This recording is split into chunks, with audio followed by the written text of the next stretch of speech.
ہر شخص اپنے کرتوتوں کے باعث گرفتار ہوگا، مگر داہنی طرف والے نیک لوگ جنتوں میں ہوں گے اور پوچھتے ہوں گے، یعنی آگ میں جلنے والے گناہگاروں سے، کہ تم دوزخ میں کیوں پڑے؟ وہ جواب دیں گے کہ ہم نمازیوں میں شامل نہ ہوئے، اور نہ ہم فقیروں کو کھانا کھلاتے تھے، اور ہم بحث کرنے والوں کے ساتھ مل کر بحث کرتے تھے، اور روز جزا کو جھٹلاتے تھے، یہاں تک کہ ہمیں موت آ گئی۔ تو سفارش کرنے والوں کی سفارش ان کے حق میں کچھ فائدہ نہ دے گی۔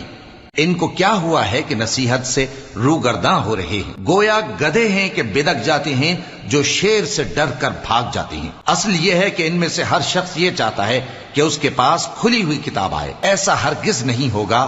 حقیقت یہ ہے کہ ان کو آخرت کا خوف ہی نہیں۔ کچھ شک نہیں کہ یہ قرآن نصیحت ہے، تو جو چاہے اسے یاد رکھے، اور یاد بھی تبھی رکھیں گے جب اللہ چاہے۔ وہی اس لائق ہے کہ اس سے ڈرا جائے، اور وہی معاف کرنے والا ہے۔